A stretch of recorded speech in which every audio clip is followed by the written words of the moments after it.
Oke, kita langsung mulai ya. Assalamualaikum warahmatullahi wabarakatuh. Terima kasih semuanya sudah hadir untuk kelas platform dan data engineering ya. Untuk hari ini mungkin ini untuk hari terakhir untuk kelas platform engineering. Jadi khusus hari ini kita hanya akan buka untuk mungkin kita bakal rekap dulu ya. Nah, nanti ada tanya jawab. Oke, dan hari ini saya ucapkan terima kasih kepada Mas Argian dan Mas Rizky ya untuk pembimbing hari ini. Oke, mungkin supaya tidak terlalu lama, kita langsung aja. Mas Argian dan Mas Rizky, mangga. Halo teman-teman semua, ketemu lagi kita. Ini terakhir ya Mbak? Untuk platform, kelas platformnya ya, untuk mungkin nanti kalau ada bimbingan itu beda lagi ya. Oh gitu, oke.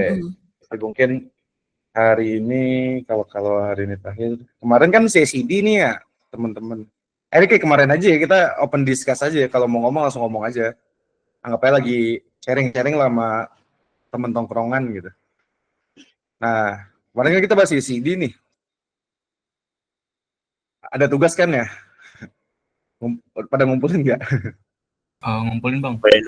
Oh ngumpulin, oke. Bagus. Oke, ada yang mau show nggak projectnya? Yang siapapun bebas gitu. Ngelatih publishing. Oke, GitLab sesi. Ada yang mau sharing? Nanti nggak apa-apa, nggak usah takut salah. Kalau salah aku benerin ntar. Mana sih VPN? Oh, Ivanti.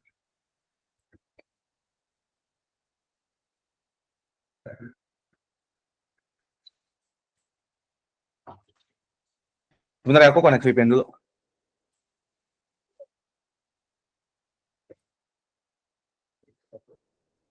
Oke, VPN 331 ya.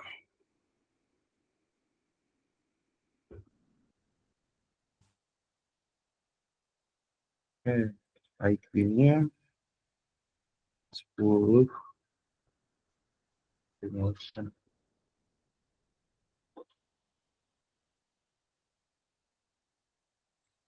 GitLab di 68. Oke. Oke.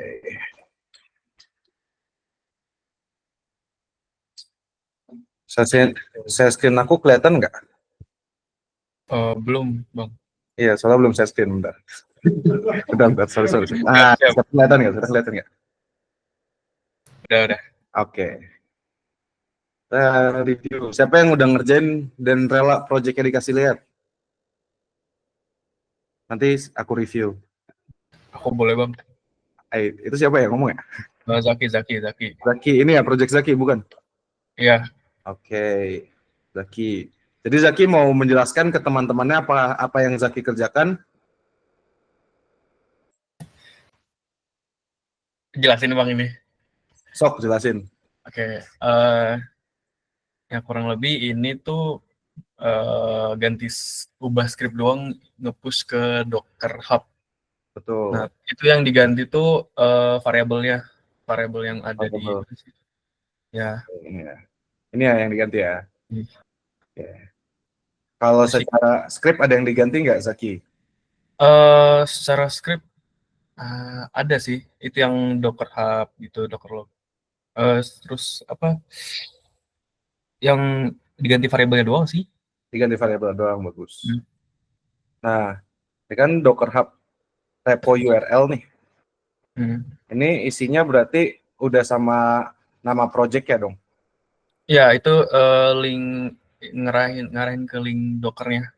Nah, sebenarnya kalau kayak gini kan berarti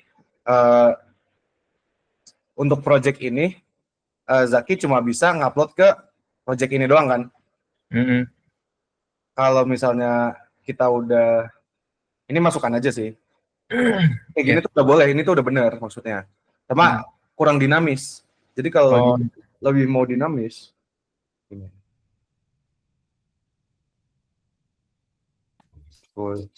Nggak aku ganti, nanti boleh dicoba kalau mau coba. Ini. Itu. Oh, ini kan berarti kan ini kalau kita jabarin ya. Kalau kita jabarin ya, berarti kan di sini Docker build, minte itu kan tag-nya nih. Tag-nya kita bikin misalnya akun aku, terus nama project-nya project Argian .2 ini version nih V1 gitu. Ya kan kalau diterjemahin kayak gini nih bentuknya, ya kan? Nah, kalau Zaki berarti kan ini Docker Hub URL, repo URL seperti ini nih, kan? Nah, ketika Zaki mau reuse variabel Docker Hub repo URL dengan project lain berarti nggak bisa kan? Nggak bisa. Nah, baiknya dipisah gini. Dipisah, berarti slash something nama project ini nama apa gitu bebas CI Docker project gitu misalnya project. Nah jadi si usernya Zaki sama nama projectnya itu dipisah supaya kita bisa reuse si aplikasi ini. Nah ini itu bisa ditaruh di variabel global. Jadi ketika Zaki punya GitLab sendiri, itu Zaki coba cukup manggil ini aja, nggak perlu define lagi. Nah, Zaki tinggal override si CI Docker project ini. Kalau CI commit SH ini itu ngambil, itu kan otomatis tuh dia pre-define variable dari GitLab gitu. Nah, supaya lebih dinamis gitu. Oke. Nanti boleh Zaki coba aja. Ini nggak aku edit kok. Oke, ini Bang. Oke, berarti dari teman-teman yang lain ada yang mau ditanyain nggak tentang tugas ini? Kemarin sih saya ada masalah sih di bagian commit short SHA-nya. Itu tuh saya pakai yang default gitu. Tapi ternyata nggak bisa, saya mesti kayak pakai yang di dalam kurung kurawal itu. Sorry? Iya, jadi short SHA-nya harus ada kurung kurawal. Pakai yang defaultnya nggak bisa.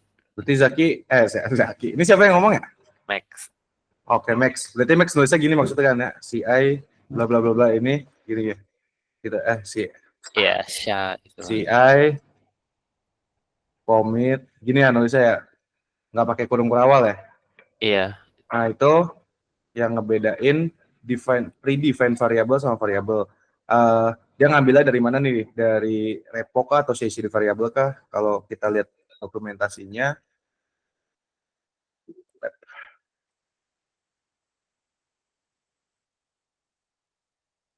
Nah, ya mana sih nggak ada cara nulisnya apa?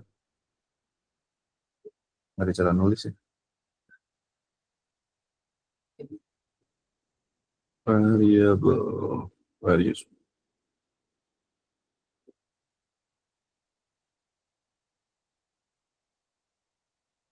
Nah, dia cara nulisnya gini, harus pakai kurung. Tapi kalau nggak salah ya, ini buat predefined variable ya. Tapi kalau nggak salah, kita kalau mau ngambil ini nih repo name itu nggak perlu kurung kurawal bisa kalau nggak salah. Kalau nggak salah ya. Tapi aku selalu pakai kurung kurawal sih mau ngambil dari sini, atau mau ngambil dari sini CSD ini. Tapi untuk predefined variable karena ini kita nggak bisa ganti dan kita nggak boleh override, itu cara penulisannya dari dokumentasi sih harus pakai kurung kurawal ini gitu, curly bracket ini gitu. Sebenarnya Ya, soalnya yang kemarin sih bisa yang nggak pakai kurung kurawal yang demo kemarin itu. Oh iya bisa. Iya bisa, entah. Ini GitLab internal variable expansion mechanism, the expanded part needs to be informed of. Oh iya bisa sih harusnya. Cuma kemarin isunya nggak kebaca gitu variabelnya. Yang kalau pakai Docker tuh kayak not matching tag gitu lah. Sorry, Tag not found gitu. pakai Docker. Yang dikerjain ya. Kalau misalkan nggak pakai kurung kurawal, nanti errornya tag not found gitu. Tag not found. Iya. Yang ini ya, Service Max ya? Iya. Kalau dia. Tapi ini udah diganti lagi jadi kurawal.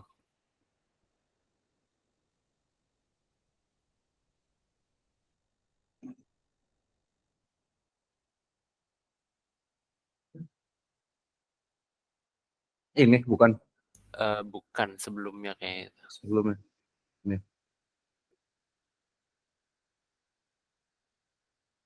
Ya kayak gitu. CI. Tapi ini kebaca sih 1D something ini.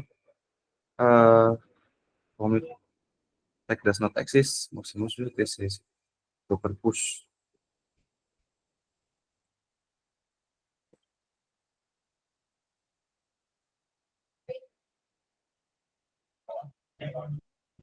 Docker login.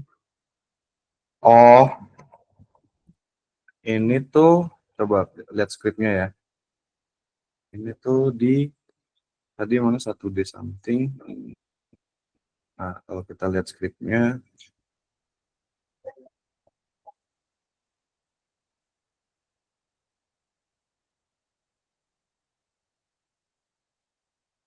nah di sini tuh Zaki nge-create-nya harusnya beda nih. CI registry yang Zaki build namanya beda sama yang Zaki push. Nih, kalau kita lihat coba ya. Zaki, sorry, Max.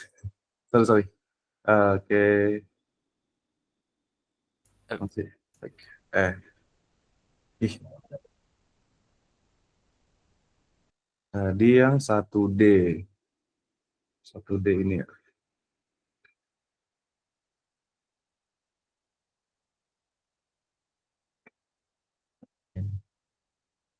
Max bikinnya itu gini. Ini ya. Aku simpen sini.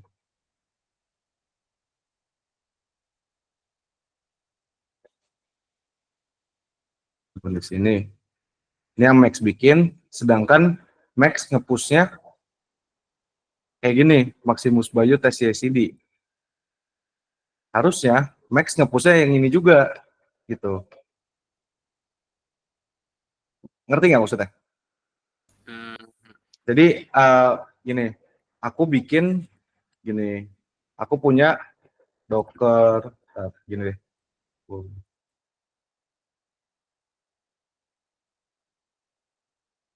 Sebentar.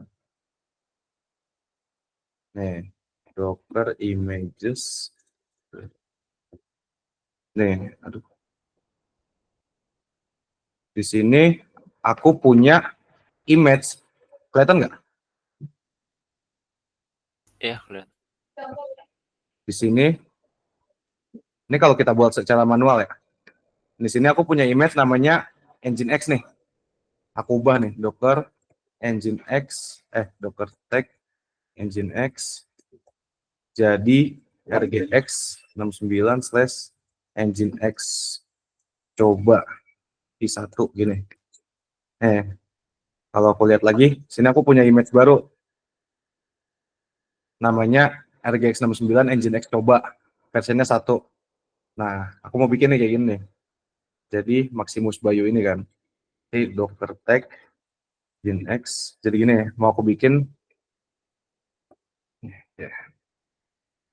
Kan aku sekarang punya image yang namanya Maximus Bayu tes CI/CD project Maximus Service Max dengan teks sekian nih. Docker images grep Maximus. Nah, aku punya nih service ini nih. Ya kan? Sedangkan Max nge-push-nya ini. Docker push ini. Nggak nemu dong harusnya. Nah, yang Max lakukan harusnya adalah nge-push ini. Maximus Bayu ini. Docker push nih. Nah, bisa nge-push punyanya Max, punya nge-pushnya harus sama. Kenapa yang ini nggak bisa? Karena kalau kita lihat nih di sini Docker images grep Maximus, dia cuma ada satu service yang namanya panjang ini. Sedangkan yang namanya Maximus Bayu tes CI/CD itu nggak ada.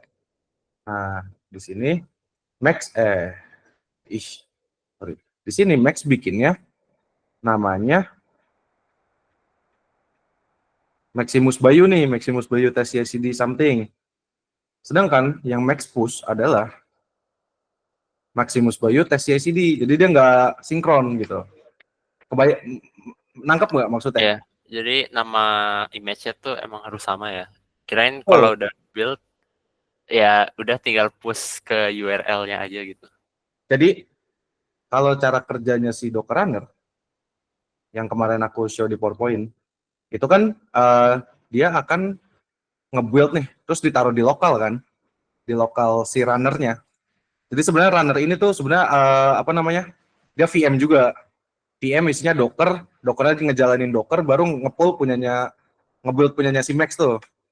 Nah, si Dockernya nge-build nih, punya si Max nih, anggaplah aku nge-build namanya ini nih, Maximus Bayu ini, aku nge-build ini. Berarti kan kalau aku cek Docker images, berarti harusnya ada dong hasil build aku kan. Harusnya ada dong hasil build aku nih. Nah, tapi aku mau nge-push. Hasil build-nya yang aku push bukan yang itu, yang lain. Maximus Bayu. Jadi nggak nemu tuh, karena adanya ini. Maximus Bayu itu nggak ada gitu. Kebayang nggak? Ya, kebayang. Soalnya yang pas itu bingungnya ini sih, URL tuh kirain cuman alamat untuk nge-push, ternyata itu juga jadi nama image gitu. Oh, oke. Kemarin waktu belajar Docker di ini nggak? Docker. Nah, ini. Kayaknya aku punya di PowerPoint-nya. Sebentar. Nggak bikin. Sorry. DI. Talent Labs ya. Talent Labs. D1. Docker ya. Bukan sih. Oh, bukan. Sesi 2. Nggak salah ini ya.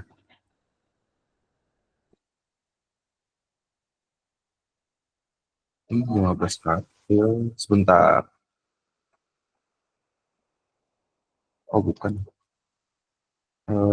Sebentar. Nah, terus data D, ini demo, bootcamp, kan, Sulta training Kubernetes, ini Kubernetes, GitHub Action, ya, hilang punya aku ternyata. Dia ada ini, jadi kalau di Docker itu, Docker name format,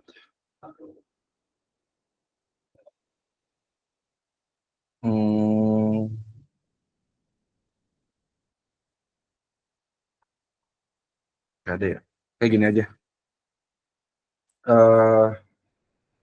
Jadi format penamaan Docker itu adalah dia by default kalau kita nggak define siapa URL ini, misalnya aku punya URL namanya 192.168.1.2 5000 gitu. .2 5000 gitu. Slash ini harusnya nama user kita, Argian, nama project kita, atau nama subproject gitu, atau nama service, atau nama apapun bebas. Argian, terus misalnya nama projectnya itu project 1, aku service-nya web app, .2 versi. Ini v1. Jadi itu URL slash nama user slash nama project slash service gitu. .2 versi gini kan. Nah, tapi Docker Hub itu nggak bisa kayak gini. Karena kita makanya Docker Hub yang gratis. Kalau Docker Hub yang bayar bisa. Nah, terus Docker Hub penamaannya gimana? By default, dia cukup define nama user nih, Argian. Argian tuh maksudnya yang ada di Docker Hub ya. Di Docker Hub aku namanya rgx69 slash nama yang di deploy, nama kontainernya misalnya Nginx test gitu. Terus version, udah gini doang. Nama user slash service .2 versi, gini doang bisanya. Kalau yang gratis. Nah, kenapa bisa kayak gini? Ini tuh di Docker nggak support kalau Docker kita gratis. Dia supportnya yang ini. By default, kalau kita nggak define apa-apa depannya, dia ke Docker IO. Nah, gimana kalau kita mau define depannya apa? biar nggak ke Docker.io gitu. Ini kan bisa aja kayak gini kan, docker.io, io slash ini bisa aja gini kan, karena ini aja nggak di define bisa kok tahu kalau ini Docker.io. Gimana caranya dia tahu Docker.io? Ada namanya ini cat etc docker gimana ya? Nah, kalau di ini, kalau di Linux di daemon JSON namanya. Kalau di Mac, di laptop aku di sini settingnya. Setting. Nah, di sini ada daemon JSON. Kita harus setting dulu nih. Yang kemarin kita pakai tuh yang ini kalau nggak salah. Apa beda ya? Gitu. Nah, terus ngepullnya gimana? Sama. Ngepullnya juga sama. Kita harus define juga nih si depannya ini. Misalnya sini Docker aku tuh punya nih, dia bisa ngepull dari sini.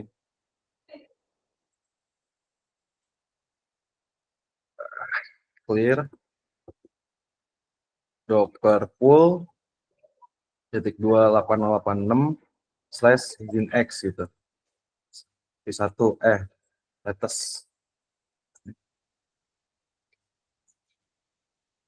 Nah, kalau aku lihat Docker images grab zinx, dia ada nih yang aku pull tadi.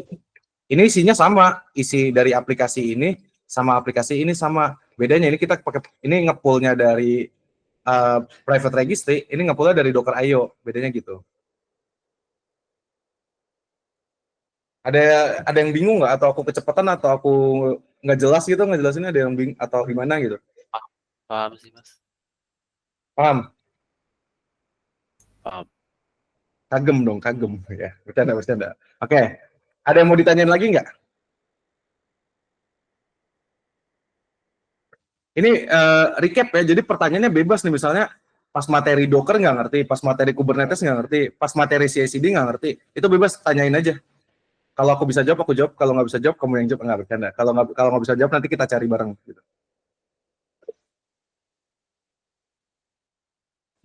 Ada yang ngechat? Oke. Ada yang mau ditanyain?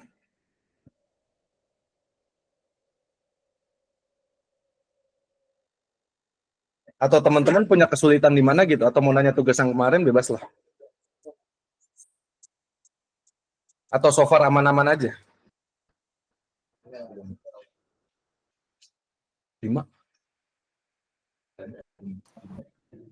Halo, Mas. Ya, gimana? Yang kemarin saya masih nggak bisa, Mas, yang bagian Docker push itu. Docker Tugasnya pun kemarin. nggak bisa. Oke, namanya siapa? Eh, yang wizard itu yang W. Oke.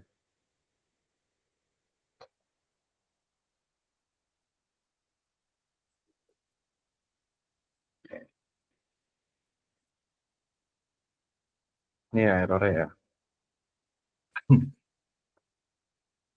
Nah, ini ngepushnya salah nih. Ngepushnya bukan ke sini. Ngepushnya ke Docker Hub. Nah, kalau kita mau coba gini, kita lihat scriptnya. Nah, di sini kan sama namanya siapa? Wizard. Haikal, Mas. Nah, Haikal kan di sini define-nya CI register URL nih. Kayak yang aku jelasin tadi, kalau aku nge-push ke sini, kalau aku define ini di awal, dia bakal nge-push ke sini. Kalau dia nggak define ini, dia bakal nge-push ke Docker.io atau gini, docker.io. Docker.io sama Docker Hub sama ya. Tuh. Nah, jadi ini dibuang aja, jangan dipakai karena kita nggak mau nge-push ke sini. Kita maunya nge-push ke Docker Hub gitu. Jadi gini. Jadi line 9 itu dihapus aja gitu ya? Iya, karena kita nggak butuh variabel ini. Kita mau nge-push ke Docker Hub kan. Jadi gini, Docker build, scriptnya harus kayak gini. Minte, ini terserah nama kamu, mau dibikin, sorry. Ini username Docker.io kamu, ini nama service-nya bebas, versinya pakai ini aja, versinya pakai CI commit short SH aja, gitu. Nah, pas nge-push, sama, kamu harus login dulu nih ke GitHub kamu, ke Docker Hub kamu, pakai ini, ini password kamu, Docker login, ini user kamu masukin di variabel. Nah, Ini nggak perlu sih, nggak perlu. Jadi langsung aja, nggak perlu login pakai ini. Jadi sama aja kayak, sama aja stepnya kayak docker login min u. Ini akun aku sendiri ya. Nah kan dia masukin password nih, masukin passwordnya. Tuh. Nah komen ini sama kayak aku jalanin ini. Cuma kan kalau nggak ada echo si registrasi passwordnya, dia bakal masukin password nih, nyuruh masukin password gini. Nanti dia nggak bisa nih. Kalian nggak bakal input manual kan? Karena kalian nggak bisa input manual. Jadi dibikin satu line aja gitu. Ini sih Linux dasar sih.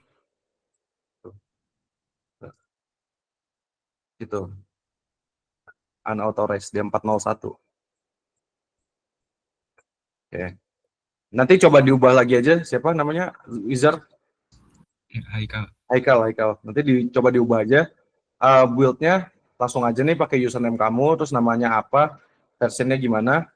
Nah, kamu loginin Docker kamu, terus kamu push nih. Push-nya samain sama tag-nya. Gitu. Nanti dicoba lagi aja. Itu kalau variabel CI registry password sama CI registry user itu disimpan di mana ya? Di variabel di sini. Di sini variabel. Di apa namanya, di project kamu, di setting, di CI/CD, di sini ada variabel. Nah, ditaruh di sini. Jadi kamu bikin variabel nih, namanya tadi, namanya siapa? Namanya apa? CI apa tadi? CI something lah, CI xxx. Value-nya apa nih? Misalnya password kamu password gitu misalnya. Itu. Ditaruh di sini terus add variabel gini. Nah, muncul nih variabel di sini gitu. Ditaruh di situ. Nah, nanti si GitLab si script kamu bakal manggil si key-nya tadi. Si key-nya tadi nih, repo name-nya tadi. Kalau ditaruh di sini itu nggak boleh karena password itu sifatnya konfidensial ya. Kita nggak boleh naruh password, apalagi nge-push password itu nggak boleh. Jadi kita taruh di GitLab CI/CD. Karena yang punya akses ke GitLab CI/CD ini itu levelnya cuma, kalau nggak salah, maintainer deh paling pendek. Di sini tuh ada level-levelnya ya. Di GitLab ada RBAC-nya lah. Itu. Kebayang nggak, Wizard? Haikal? Kebayang, Mas. Bayang ya. Tapi coba lagi aja. Ada lagi?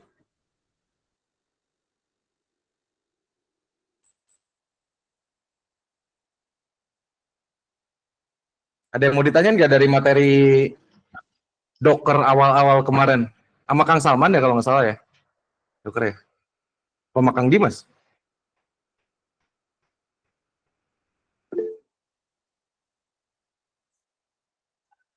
Double data /n.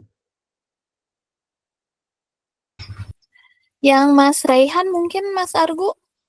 Mas Raihan kemarin ngumpulin nggak ya? Mas Rehan. Belum Kak. Oh, belum ya? Boleh Ya, coba belum. di-share aja, coba dilihat Mas. Ada isu nggak, siapa, Mas Rehan?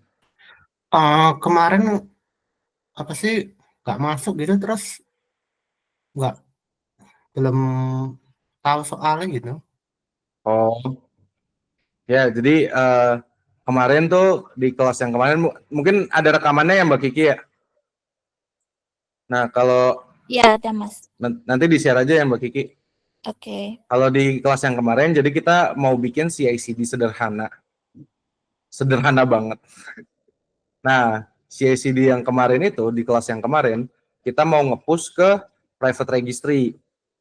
Nah, tugasnya adalah ngeganti yang kita push ke private registry, kita ganti ke Docker Hub. Docker Hub itu public registry. Docker Hub. Nah, diganti. Tugasnya itu sih, nanti buat step-stepnya sama resource-nya ada di mana, itu ditonton di videonya aja Mas Rehan. Oh iya Kak, baik. Oke. Tapi kalau ada isu, berkabar aja di grup, atau ya di grup aja. Iya. Oke, ada yang mau ditanyain lagi? Mungkin yang di info itu Mas, katanya cuma bisa diakses sampai 31 itu gimana Mas? Oh iya. Ini ada ininya nggak sih Mbak? Ada deadline pengerjaan soal ini nggak sih? Kalau untuk ngerjainnya mungkin enggak sih sebetulnya. Cuma kan memang nanti teman-teman bakal dapat case ya dari kita kan ya. Takutnya nanti itu bakal dipakai juga, jadi biar bisa dulu aja sebelum ada nanti case-case yang bakal keluar gitu. Oke.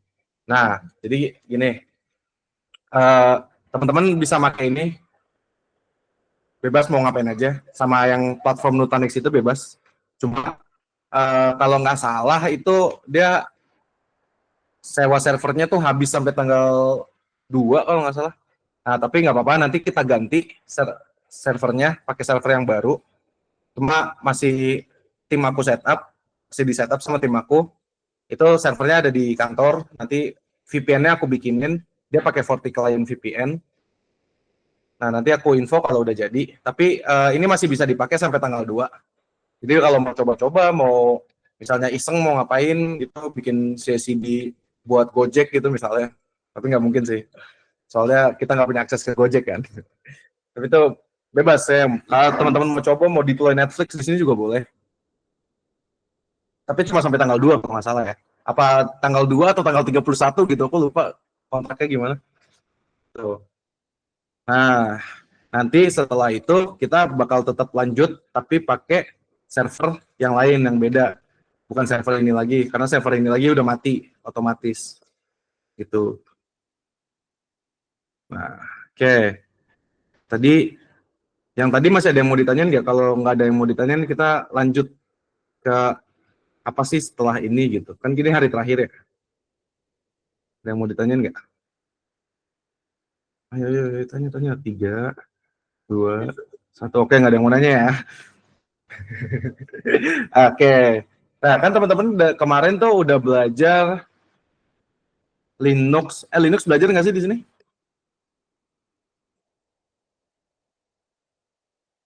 Oke, nggak tahu ya. Yang pasti Docker belajar, terus Kubernetes belajar kan ya kemarin ya? Belajar Mas. Iya. Belajar Bang. Oh, belajar. Oke. Kubernetes, terus sekarang CI/CD udah. Nah, selanjutnya teman-teman apa sih yang harus dieksplor sama teman-teman? Tuh.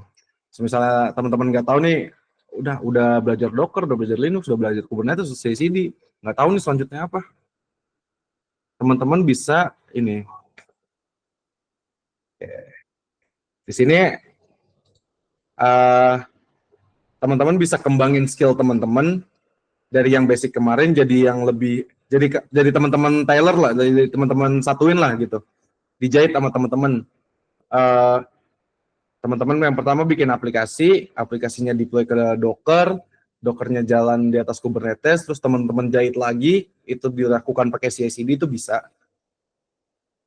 Flow paling sederhananya gini, ini titipannya Kang Dim, ini punya Kang Dim ya by the way. Jadi ketika teman-teman mau menjadi role seorang DevOps engineer atau platform engineer, teman-teman punya tim kan pasti, nggak mungkin sendiri. Soalnya tim teman-teman itu, teman-teman punya developer nih. Nah, developer dapat task nih dari issue tracer. Issue tracer itu kayak Jira, ClickUp, itu ada di Kanban board. Soalnya teman-teman diminta bikin fitur register gitu misalnya. Nah, developer ngerjain nih fitur register. Nah, ketika developer nge-push hasil codingannya ke repositorinya, misalnya GitLab nih di sini. Nah, teman-teman harus udah bikin tuh sebuah script yang bikin kalau notif nih atau apapun itu yang bisa nge-trigger CI/CD. CI/CD agent ini, CI/CD yang teman-teman pakai kemarin itu CI/CD agent namanya. Nah, itu harus bisa tuh teman-teman bikin. Nah, bikinnya tuh bikin apa aja? Yang pertama, teman-teman bisa unit testing dulu. Jadi testingnya dijalanin otomatis. Teman-teman bikin script buat jalanin unit testing. Itu bisa. Nah, unit testing itu apa aja nih? dia nge-cover apa aja unit testingnya, itu bisa teman-teman yang define dan timnya teman-teman. Nah, ketika code quality-nya udah bagus, udah oke lah, testingnya udah lulus semua, teman-teman bisa build tuh, lanjutin ke stage build aplikasinya, build, terus dijadiin apa image-nya di push ke Docker atau kemanapun, ke private registry bebas. Nah, baru selanjutnya kalau ini kan wajib ya, mandatory ya setiap aplikasi. Nah, ini ada yang nggak mandatory nih, kayak misalnya database migration. Misalnya teman-teman bikin task di GitLab CI/CD yang dilakukan secara manual, bukan otomatis kayak kemarin. Kalau kemarin kan itu simpel ya, kita nge-push dia langsung jalan nih.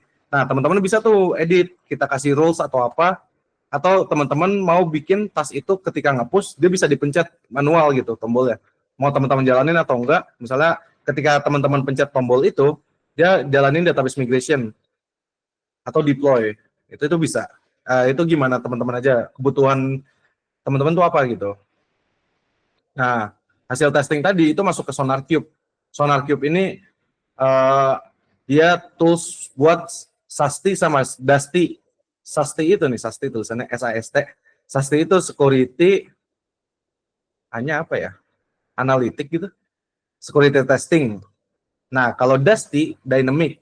Bedanya kalau SAST itu biasanya dia ngecek CVM. CVM itu, ini agak jauh ya, tapi good to know lah buat awal-awal. Biar teman-teman gak kaget, ini apaan nih CVM gitu kan. CVM itu contain vulnerability malware apa nggak salah ya. Nah, itu sama lah kayak ISO. Misalnya kalau Iglesias tuh udah ISO 20.000 gitu. ISO 20.000 tuh berarti Iglesias tuh udah dipercaya buat nyimpen data konfidensial kayak KTP gitu misalnya. Nah, itu harus ada tuh sertifikat ISO 20.000 kalau nggak salah, 20.000 ya, atau 18.000 gitu. Nah, SonarQube gitu. Jadi setiap kode yang di-push, misalnya aku pakai PHP, mungkin teman-teman udah nyoba ya di kampus. Aku pakai PHP, pakai modul namanya PDF apa ya? PDF scan apa gitu. Intinya buat generate PDF lah, apa PDF generator gitu. Intinya buat generate PDF. Nah, ternyata package PDF generator itu dia bisa disusupin malware. Entah itu bisa man in the middle ataupun apapun. Nah, itu di sini bakal ngebaca nih SonarQube-nya, bakal ngasih report kalau jangan pakai package PDF generator, coba pakai package yang lain yang sejenisnya. Soalnya package PDF generator ini udah ada disusupin malware nih gitu. Atau nggak aman lah, dia bisa ditembus misalnya. Coba pakai package yang lain gitu. Nah, habis itu balik lagi sini lagi gitu. Dia ngasih feedback, bilang ke developernya, developer jangan pakai package ini, pakai package yang lain karena bahaya yang ini gitu. Kebayang nggak sampai sini? Atau terlalu jauh, terlalu advance ini? Untuk SonarQube-nya tuh automation juga ya atau manual? Apanya? SonarQube. Soalnya pernah pakai SonarQube, jadi kita kayak naro file atau repository-nya gitu kan.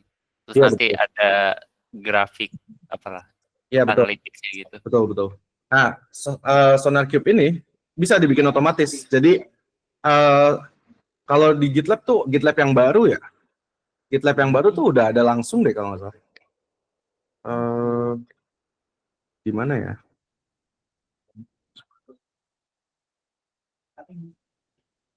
Nah, harus bayar ini. Nah, lanjut ini aja. Jadi SonarQube kan dia bisa di-call by API ya. Dia bentuknya trigger juga kan, kalau nggak salah. Nah, ketika SonarQube jalanin, dia bakal nge-pull dulu nih code-nya nih dari GitLab. Terus di-scan tuh sama dia kan. Entah itu scan code-nya atau scan kontainernya. Nah, hasil scan-nya adalah report. Nah, report itu yang nentuin CVM, ada CVM kan di sini. Misalnya kalau kita buka Docker Hub, di sini misalnya aku buka namanya apa ya, misalnya Nginx gitu. Nginx.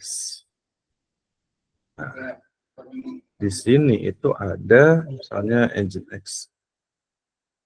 Oh, sorry.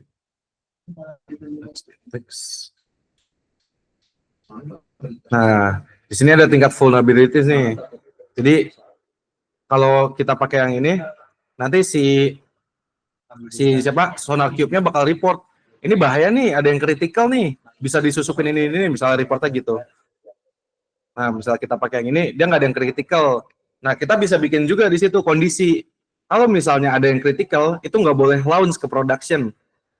Harus langsung ngasih ke developer feedbacknya, suruh ganti misalnya. Jangan pakai Linux ARM v5.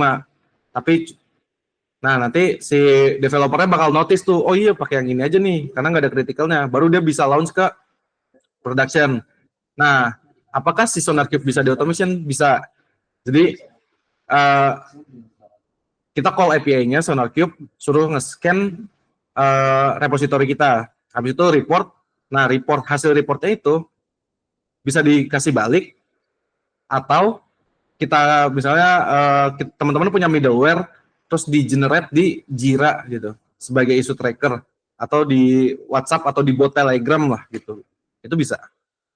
Selama mereka bisa komunikasi by API, itu pasti bisa. Tuh. Kebayang nggak mas yang namanya tadi ya, siapa ya? Iya, kebayang. Kebayang ya. Oke. Pernah pakai SonarQube buat apa, Mas? Tugas kuliah sih. Ada. Wih, keren. Tugasnya ngapain? Testing. Oh iya benar, SonarQube itu untuk testing. Dia macam-macam sih testingnya sih. Cuma biasanya yang di automation itu Sasti sama Dusty. Oke, lanjut ya. Di push ke artifact management. Ini kemarin kita pakai Nexus nih. Nexus Registry.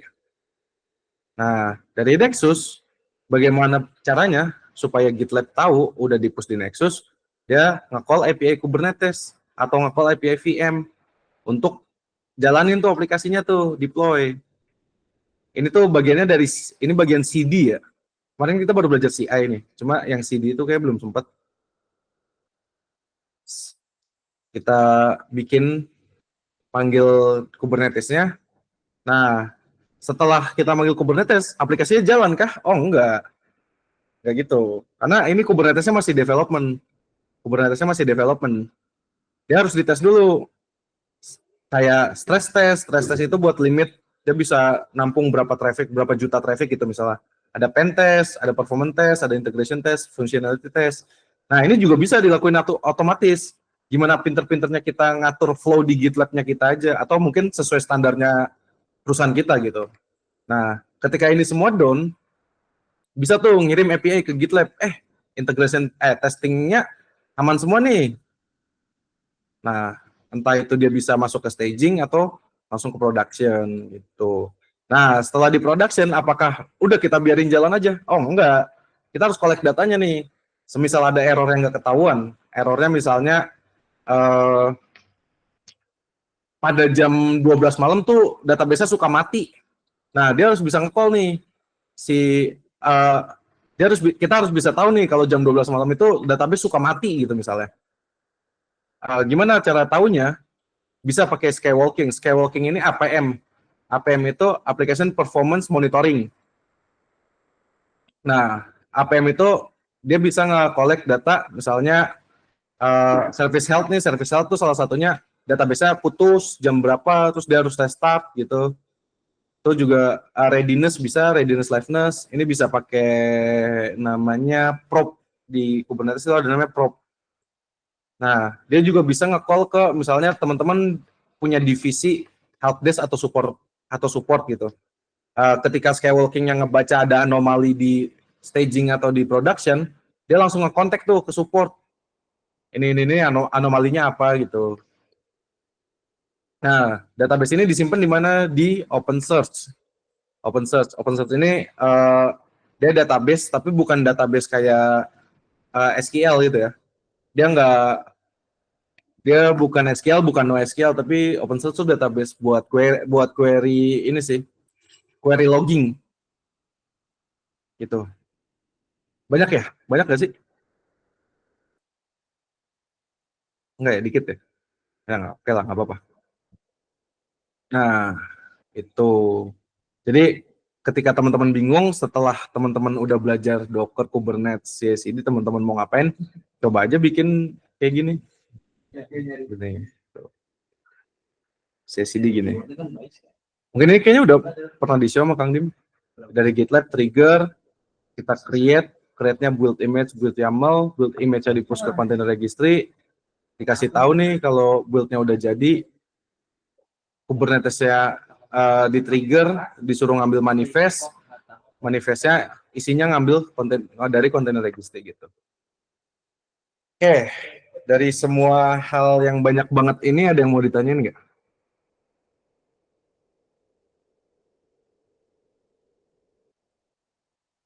Atau aku izin sebentar ya mau ke toilet dulu. Oke, ada yang mau ditanyain? Kah? Gusi? Arjen Basudara? Ada yang mau ditanyain kah? Aman Bang. Aman. Nah, kira-kira teman-teman setelah ngelihat dan belajar hal yang basic kemarin sampai yang basic CI, CD, basic Docker, basic Kubernetes itu, teman-teman ada minat gak sih? Ada minat gak sih mau bekerja di bidang ini gitu? Minat tapi tergantung gaji, Mas. Tergantung gaji. Waduh. The SecOps entry level salary.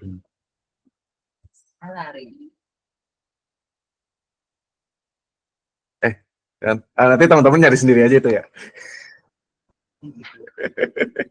Nanti teman-teman nyari sendiri aja. Entry level DevOps itu berapa? Just info aja. DevOps tuh mungkin baru happening di tahun depan ya. Dengan kata lain, demand-nya tinggi. Cuma orangnya sedikit. Karena JPR duluan biasanya ngeliat ginian. JPR nggak sih? Ini banyak banget tuh. Aku aja JPR barusan pas buka. Wih, banyak banget nih. Iya Bang. JPR tuh apa ya? Takut nggak sih? Iya. Udah pusing liatnya. Nggak apa-apa deh, yang penting kalau teman-teman pernah megang ini nggak? Infra nggak?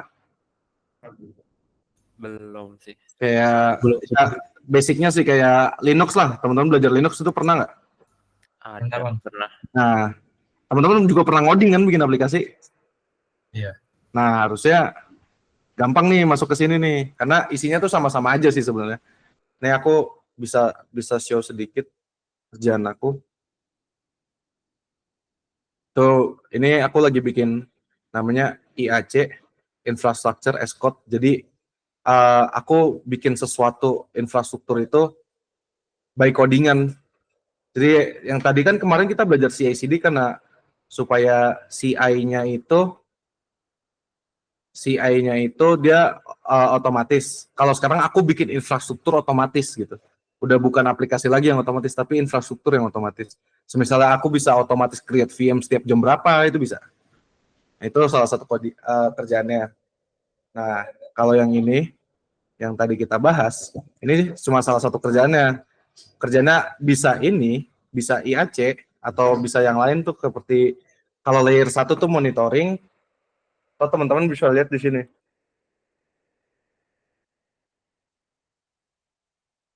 Oke, cabut aja sekalian.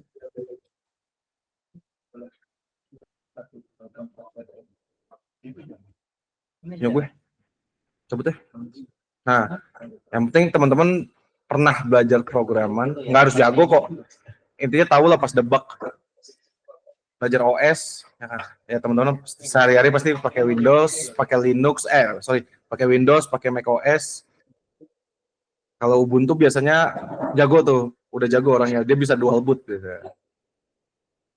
Itu cukup ini aja ya, surface level aja ya, jadi nggak perlu tahu dalam-dalam lah. Tuh. Nah, ketika teman udah tahu itu, lanjut gimana cara base scripting, pakai SH file, terus teman-teman belajar package monitoring, networking tools, manipulation, editornya juga nggak ada tuh Visual Studio Code di server tuh nggak bakal ada. Teman-teman bisa pakai Vim atau Nano atau V atau yang lain lah apa. Nah, Git nih teman-teman harus punya skill Git karena pasti teman-teman nggak akan kerja sendirian. Mungkin teman-teman nggak akan kerja sendirian, tapi mostly teman-teman pasti bekerja dalam tim, termasuk version control-nya, GitHub, GitLab, something. Kontainer kemarin kan kita belajar cuma dasar banget ya pasti ya. Nanti kalau teman-teman udah makin jago, teman-teman bisa bikin reverse proxy, atur firewall, load balancer, forward proxy, gitu-gitu. Nah, teman-teman masuk lagi nih, lebih dalam lagi, teman-teman setting SSL, SSH, OSI mah basic knowledge doang sih ini. Teman-teman setting DNS, terus web servernya juga teman-teman harus tahu nih Nginx, Tomcat, Apache, IIS gitu. Lanjut lagi nanti teman-teman lebih dalam lagi, teman-teman udah mulai dikasih kepercayaan buat pegang servernya AWS, servernya Azure, Google Cloud, Alibaba, something atau apapun lah. Nah, ketika teman-teman udah menguasai ini, baliklah ke serverless biar teman-teman mudah pengerjaannya. Tapi teman-teman meskipun serverless itu mudah pengerjaannya, teman-teman harus tetap tahu nih cara kerjanya mereka nih, AWS, Azure, Google Cloud, DigitalOcean, Alibaba, itu harus tahu. Tapi nggak, minimal teman-teman tahu satu lah yang dalam. Sisanya mah sama-sama aja sih, cuma beda nama doang. Itu apa namanya? Beda nama aja sih itu. Nah, kalau teman-teman makin jago gini, teman-teman bisa belajar IAC. IAC itu infrastructure as code.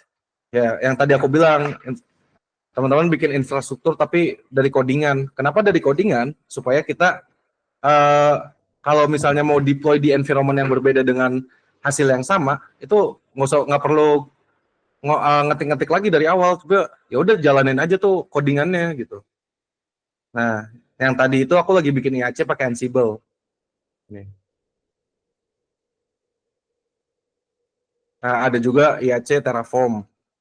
Nah, CI/CD ini teman-teman udah belajar dasarnya pakai GitLab CI. Yang paling terkenal itu GitLab CI dan Jenkins. Itu terkenal. Jadi aku merekomendasikannya belajarnya CI, GitLab CI atau Jenkins. Nah, di sini ada lagi logs management, Elastic. Elastic itu sama kayak OpenSearch yang tadi di database. APM-nya ada Papertrail, ada Loki, ada Splunk, itu banyak lah. Itu cukup tahu satu, cuma ketika nyoba yang lain pasti gampang. Kayak kita belajar Python, pas kita pindah ke Java, kan cuma beda sintaks. Secara algoritma mah sama. Algoritma dan logika, betul. Secret management, nah teman-teman kan kalau megang server, nggak mungkin dong teman-teman pakai password @1234 kan nggak mungkin tuh. Passwordnya biasanya kalau aku ya, kalau aku bikin password itu kayak gini. Misalnya aku bikin password namanya programming kelas platform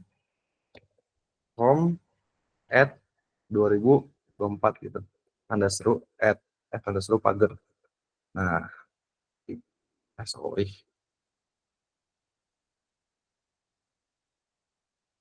Nah, setelah aku bikin password kayak gini, nah password ini yang aku masukin gitu, bukan password yang atas. Jadi aku nggak pernah hafal password aku apa. Nah, terus kalau mau login gimana bang? Ya ini pakai Vault. Vault banyak, yang paling terkenal itu HashiCorp Vault, tapi bayar. Nah ini penting. Gitu. Ini container orchestration itu Kubernetes, application monitoring yang tadi ada OTel, OpenTelemetry, Datadog tuh bayar tapi Prometheus, artifact management nih ada Nexus nih yang kita pakai, GitOps itu ada Argo CD, ada Flux CD, ini buat continuous delivery. Nah kalau teman-teman udah jago lagi, teman-teman masuk lagi nih di dalam Kubernetes itu ada namanya service mesh, tapi add-ons. Nah service mesh paling terkenal itu Istio sama Envoy. Nah service mesh nanti makin dalam lagi. Nah kalau teman-teman biasanya udah di level leader atau senior yang pengalamannya udah mantep, itu teman-teman kerjanya adalah ngedesain. Nggak ada tuh kerjaan yang namanya CI/CD. Nggak ada tuh teman-teman bikin CI/CD lagi. Teman-teman yang ngedesain CI/CD. Tuh. Gampang kan ya kerjaan DevOps ya kalau dibayangin ya? Tertarik nggak? Teman-teman ada yang tertarik nggak?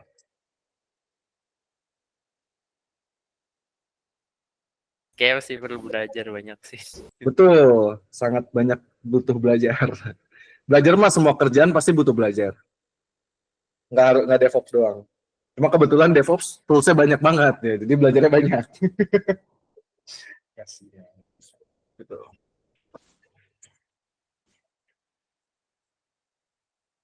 Itu sih, ada yang mau ini nggak? Penasaran gitu sama sesuatu yang berhubungan sama DevOps?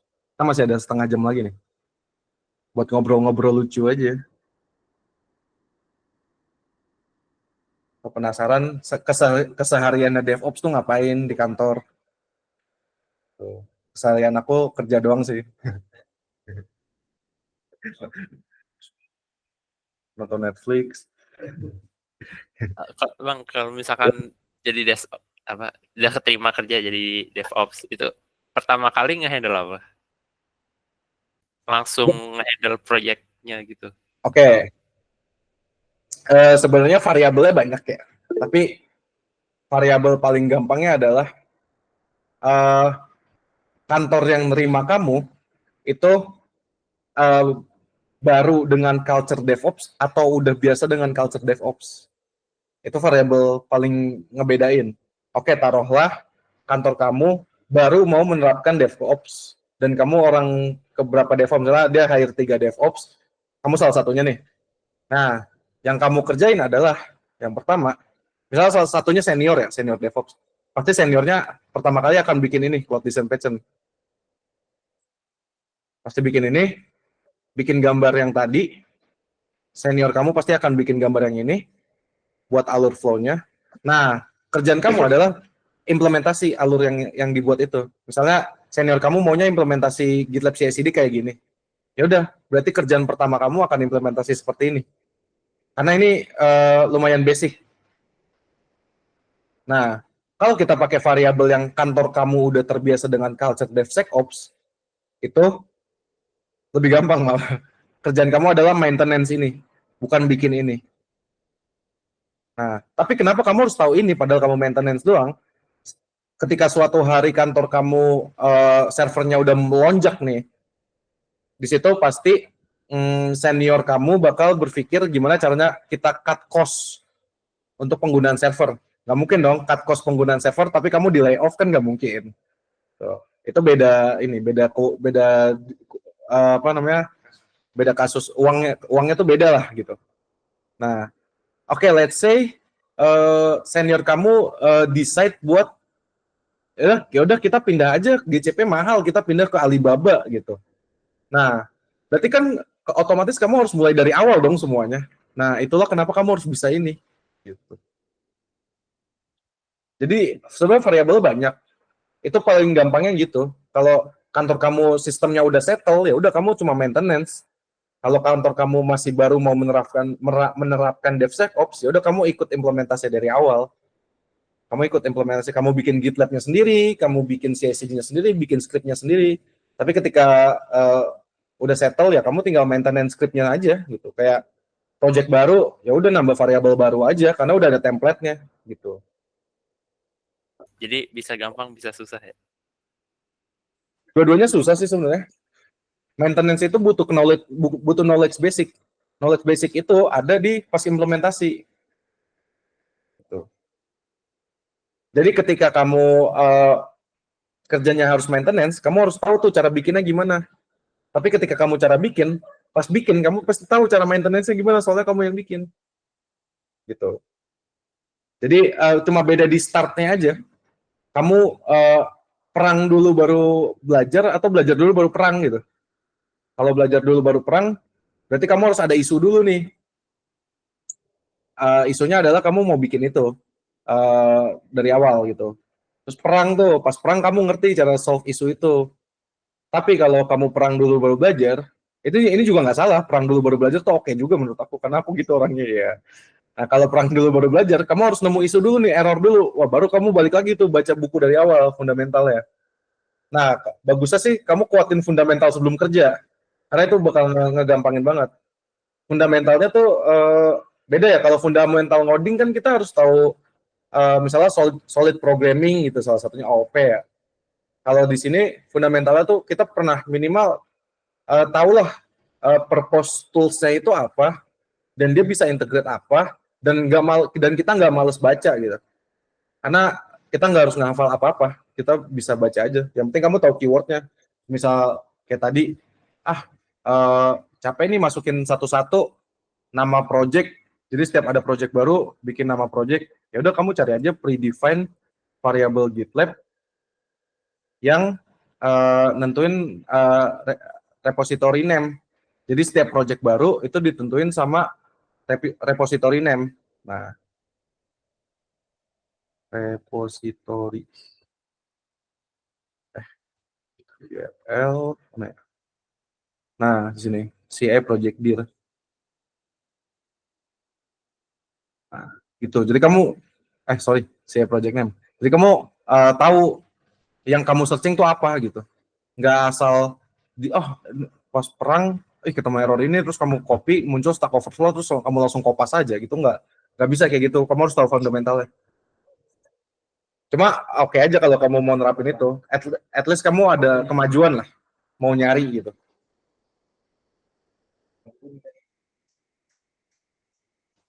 Tapi back again ya, fundamental dari semuanya adalah mau baca dan bahasa Inggris, dan mau baca bahasa Inggris gitu. Karena ya dokumentasi kan dibuatnya pakai bahasa Inggris nih ya, meskipun kita udah punya extension buat translate, tapi translate itu kadang-kadang nggak bener juga. Kayak translate-nya dari pipeline apa? Pipe pipa, line garis. Terus pipa kan nggak nyambung ya? Gitu. Oh, kecuali Rucika enggak tuh. Kecuali teknologi yang kalian pakai itu emang udah luas banget, kayak Kubernetes. Di sini kalian kalau mau jadi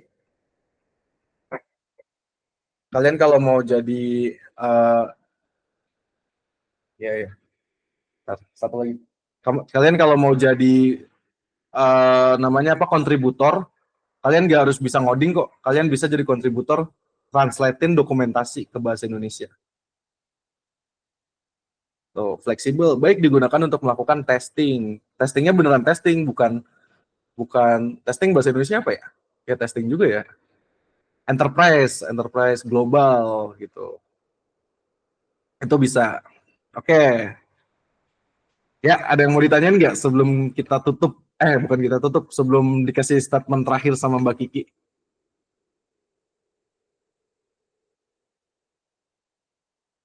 Mau nanya Bang, Yuk.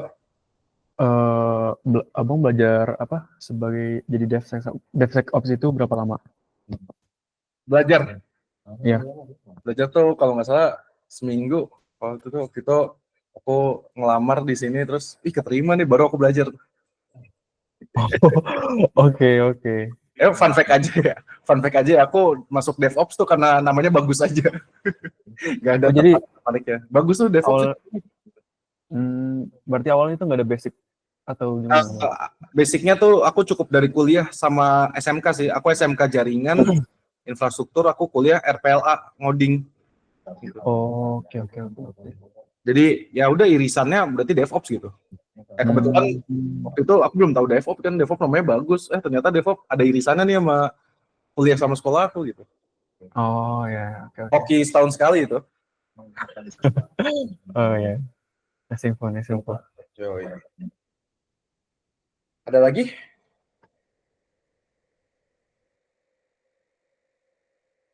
Oke, kalau nggak ada, aku balikin ke Mbak Kiki ya. Thank you, Gusi. Thank you, Bang. Yo, Mbak Kiki. Oke, terima kasih Mas Argo. Oke, mungkin aku nambahin ya untuk prospek ke depannya di DevOps ya buat teman-teman. Mungkin karena posisi aku di kantor ini adalah sebagai HR ya. Tahun kemarin aku buka satu posisi untuk operasional kayak admin kayak gitu. Satu posisi itu direbutinnya di 1.500 orang.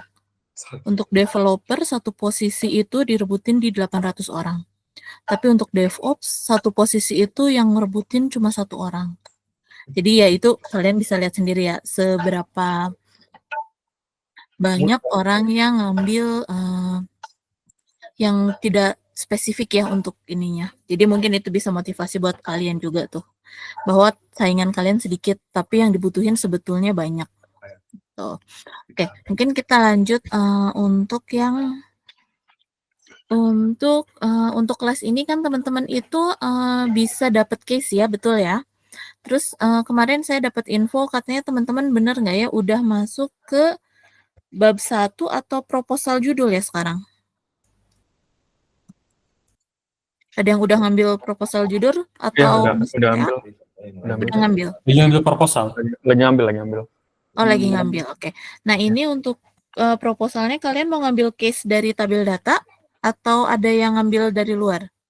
Saya udah punya topik sendiri, udah bimbingan juga. Ada Iya, topik sama. sendiri. Kalau saya juga Kalau ambil dari tabel data. Oke, satu-satu ya yang udah ngambil dari luar sebetulnya kita nggak ada masalah ya. Untuk yang ngambil dari tabel data, mungkin nanti untuk kita baru bisa ngasih case-nya di hari Senin ya. Dan kemarin saya reconfirm dulu ya sama semuanya. Udah ada yang udah buat NDA belum ya semuanya? Atau pada belum semua ngambil NDA? Atau perjanjian penjaga kerahasiaan gitu? Belum ya? belum ya. Belum ya? Oke, nanti aku kirimkan di grup. Nanti teman-teman karena sekarang case sama kelasnya itu tidak masih bergabung. Jadi mungkin untuk teman-teman yang case, misalnya nanti dapat case yang dari kita dan mau dibawa sebagai judul proposal, harus menjaga kerahasiaan untuk modul dan yang lainnya. Mungkin nanti diskusian langsung aja ya untuk yang ngambil. Dan untuk teman-teman karena masih ada di grup, mungkin karena mungkin bakal ada data-data yang keluar juga, jadi semuanya harus nanda tangan. Jadi nanti akan saya kirimkan dokumennya. Saya minta pakai materai, tolong ditulis nama, dilengkapi, dibaca dulu. Kalau ada pertanyaan silahkan nanti ditanyain, boleh di grup, boleh japri. Lalu nanti dikasih materai, e-materai boleh atau kalian mau print pakai materai biasa juga boleh. Nanti tolong kembalikan ke saya ya.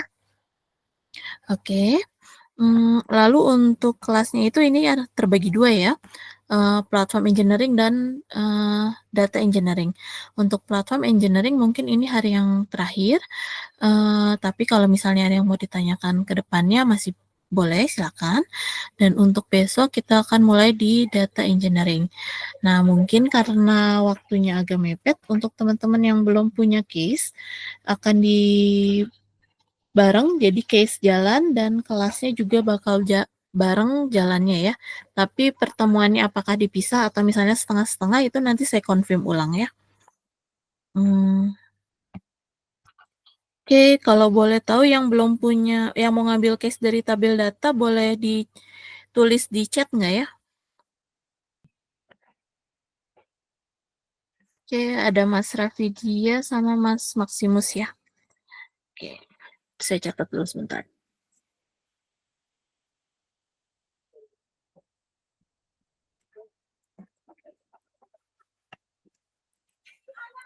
Ada yang mau ambil lagi atau cuma berdua aja?